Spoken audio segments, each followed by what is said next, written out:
Okay, this is the 5-minute time trial at 18 volts of the AFX Mega G Plus F1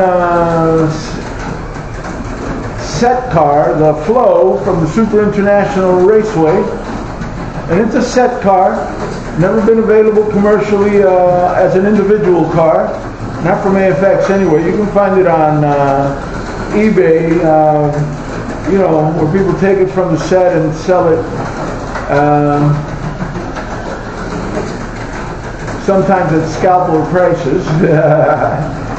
But in any case, this is the set car. This one did very well, as all of the F1 cars from this set that I tested the other day at 25 laps.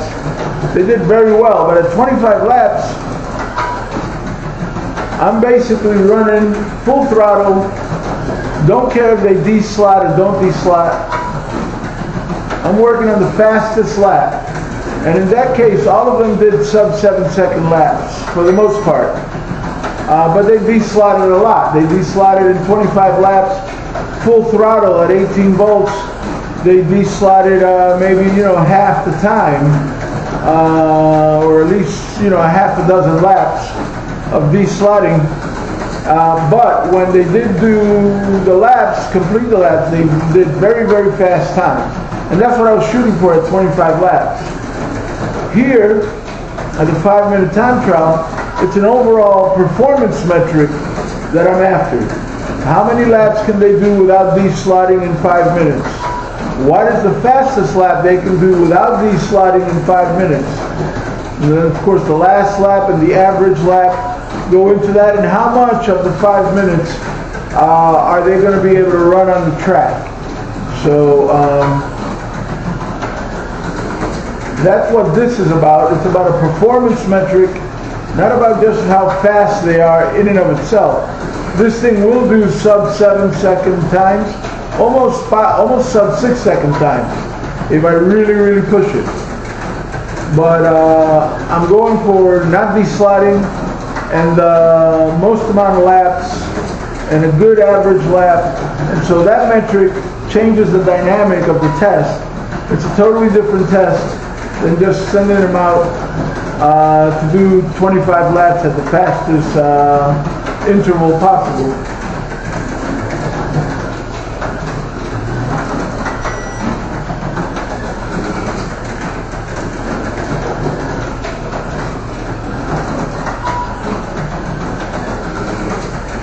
Which I find really interesting, this type of test. And I'm looking forward to, once I've got all of my cars tested at 5 minutes, then go ahead and maybe do the very best ones, you know, the 10 best or something like that, and put them into a real marathon, like, you know, test them out for, you know, what would be a marathon for me for these little cars that are not very modified, not really modified or customized to run a long time, you know, maybe 30 minutes, and see how they do in 30-minute time trial. That would be great.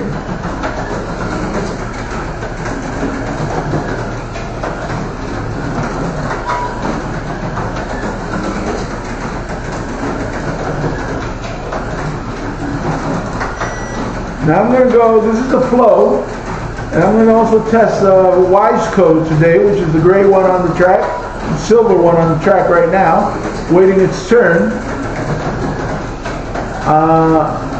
I did not do a tune-up on these. I was going to do a tune-up, but instead I took a close look at them, and really I just cleaned the shoes, applied some rail zip to the shoes and the pin, cleaned the tires, applied some oil, reseated the chassis, and I'm using and I did that to them instead of doing a full tune-up.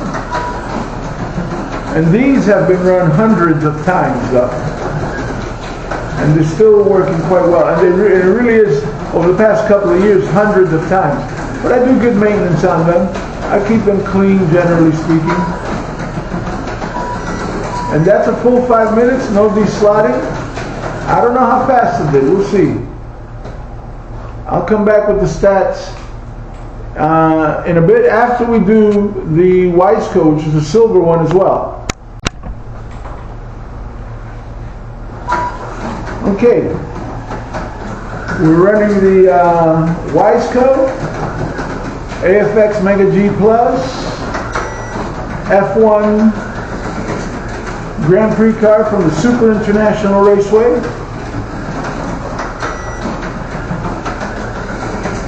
Everything that I said about the flow in the previous run applies to this car.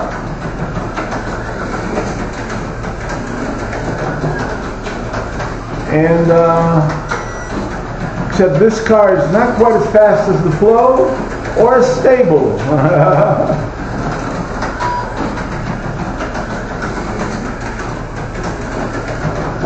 So I'm going to be a little quiet here and try to keep it on the track for 5 minutes, trying to get the fastest, best performance out of it without de-sliding.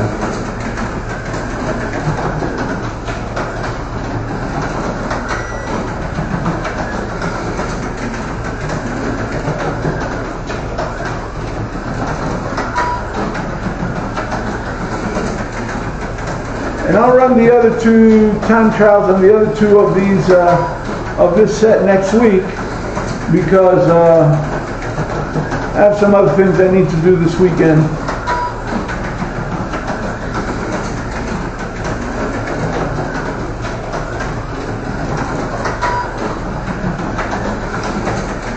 They are fast though, by any standard. These little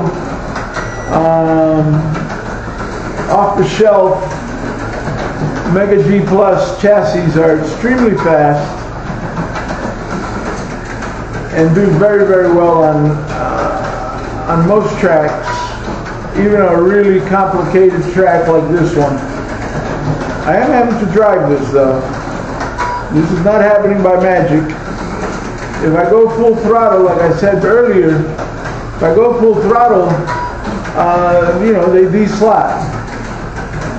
They get really fast laps. Sometimes they finish the lap, but you know, half the time they don't finish the lap. But I'm not going full throttle here. I'm actually driving it for performance, trying to get that balance between fastest lap, fastest average lap, and most laps around the track without de-sliding for 5 minutes.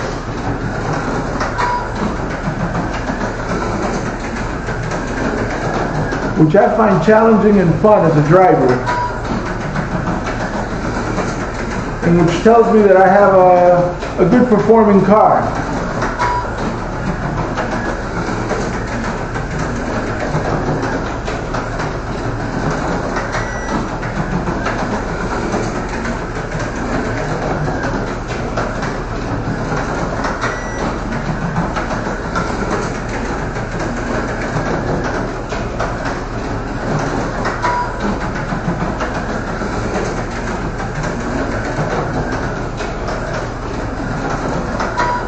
After I'm done with this, with these F1 cars that I have on these 5-minute time trials, then I'm going with the remainder of my 4-gear Auto Worlds, which are really good performers as well, though not as fast as these little cars. They're not as fast as these, but perform quite well.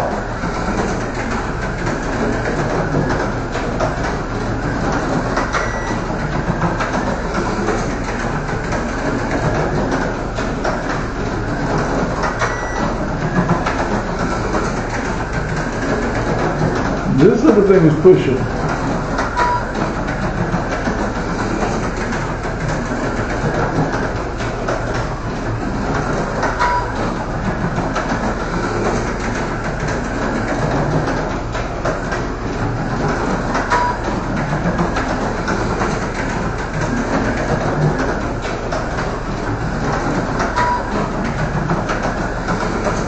Now these cars have no modifications. I've done nothing to the magnets, no special tires or anything like that. They're factory spec.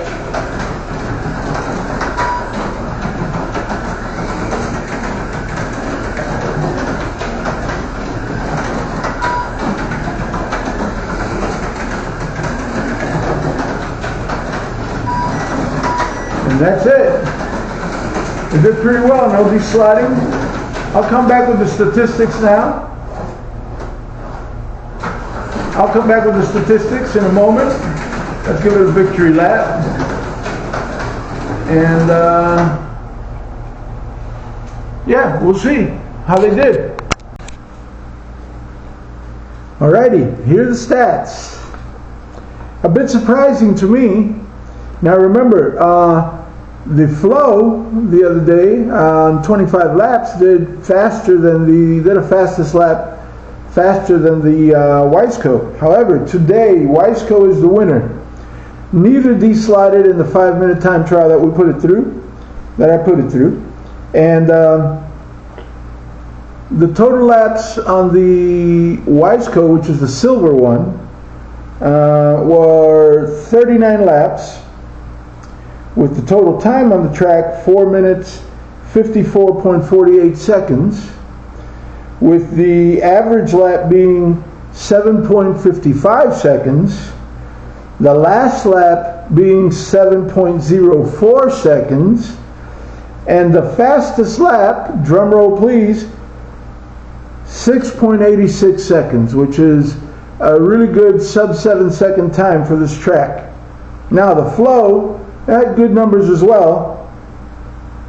It had the flow is the white and yellow one. The flow did total laps of 39, total time of 4 minutes 58.55 seconds on the track. The average lap was 7.65, so a full tenth slower on average lap than the WiseCow. And the last lap was 7.51. Again, last lap was considerably slower than the WiseCow. And the fastest lap was 7.11 seconds, 7.11 seconds. So it did not break 7 seconds, but did quite well. That 7.11 seconds is a fast time. So I hope you enjoyed this time trial. I'll do the other two cars in the set next week.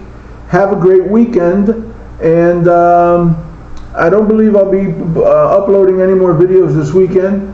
I'm out of the house for about a week on Tuesday, and then there's Labor Day weekend, so I'm not even sure I'm going to be posting next weekend, because they're doing maintenance on my house, and we're going to be doing some remodeling, and then that's all going to require that I actually get somebody in here and clean up and dust and everything else and help me with those chores. So that's a big job for me.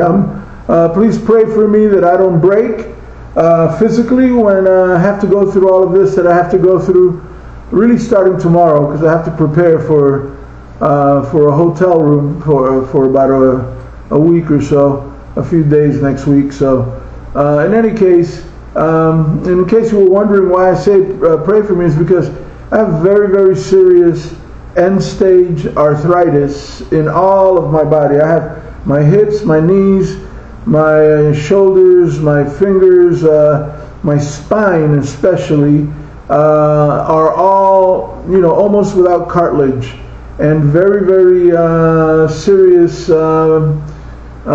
pain and very low mobility and performance. So any major amount of movement that I make, for instance, this track, which is only 8 feet by 4 feet, or actually 9 feet by 4 feet, I did it all myself for the most part, but this is a very light structure of plastic underneath. It's not a wood track or anything like that, so I can move it around very easily because it's very light plastic. But for a regular person, and it's, there's no cement or anything. This is all just pre-made stuff. I just put it on there. In some cases I pinned it down, and of course I put the track together and then tested it and all that. But for a regular person, that would normally take something maybe like 2 days, 2 days of a couple of hours work each day, very relaxed work. Me, it took 3 months, because I can only do a few minutes at a time. And that's my disability. That's my main disability. I also have traumatic brain injury because I crashed a motorcycle into a light post at 45 miles an hour or more, and I've taken a fall from about 50-something feet onto concrete, a free fall.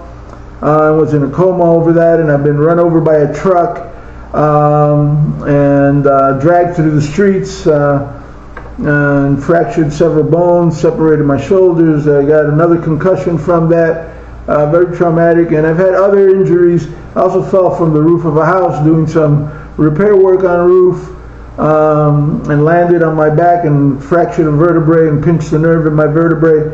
So all of those things have added up over the years to get me to where I am today. Above and beyond that, I had a predisposition for, genetically speaking, for arthritis, and it's not been good. I've been struggling with it, and of course I also have the traumatic brain injury from a very serious, 3 or 4 very serious high-impact blows to my head, as I just mentioned, and those have given me brain damage, essentially, which I'm not going to get into, but it is stifling at times, because you think, these invisible disabilities are very difficult to deal with, because people judge you because I look kind of normal, and it looks like, oh, I'm just, making believe or just being lazy because I don't move a lot or stuff like that, but that's not what's going on. I take an inordinate amount of over-the-counter pain medication every day just to stay at about a 5 of 10 level pain. And if I don't take that medication, I am to the emergency room to get a shot of some very strong dope because I cannot live. I just pass out level pain. And of course I need surgeries, but I had some radiation poisoning, and that got my metabolism all messed up, and my weight increased as a result of that, and I've not been able to fully lose the weight that I need to lose to get all the surgeries that I need. But I would need surgery on my knees, my hips, my spine in any case, and I'm 63 years old. And this progressively, over the course of 20 years, I got into this condition. I've been fully disabled since 2017, really since 2016, but I haven't been really since 2013, 2014. I became fully disabled, but I went through my savings and my credit in trying to get back up on my feet myself, and I couldn't do that because the problems I had were progressive. And then finally by 2016 I had another injury, and I had half my foot amputated, and that got me some Social Security disability, and from 2017 onward I've been on Social Security disability, and it's a meager sum, but I did work for almost 50 years contributing to FICA for it, so I feel entitled to it, and I'm very happy and grateful to this great nation that it's keeping its promises to disabled and retired people with Social Security, because I'd be dead in the street without it. And I cannot work. I can do stuff for about the time that I can do this videotaping. I've heard some people say online, oh, video editing is real work, and it says, I laugh at those people. Those people don't know what real work is, and even so, I have difficulty doing video editing and video creation. I'm in a lot of pain all the time, and I could not meet somebody else's expectations for any kind of work, and I'm certainly not capable of carrying on my own business in my condition. I've tried. I have literally tried and have been unable to, and it just keeps getting worse. It doesn't get better. This is something that's going to kill me at some point, I'm okay with that. Because we're all going to die anyway, and I'm in peace with the Lord. So But I'm going to try to get better. I was almost able to recover to the point where I might be able to get back to work back in 2022, the end of 2021, and my body then suffered a total breakdown, and I had to relearn how to sit, stand, and walk all over again. Spent more than 3 months in the hospital, in and out of the hospital, just learning how to walk, learning how to stand, learning how to sit up on the side of my bed to make it to a walker. And that's how serious this is.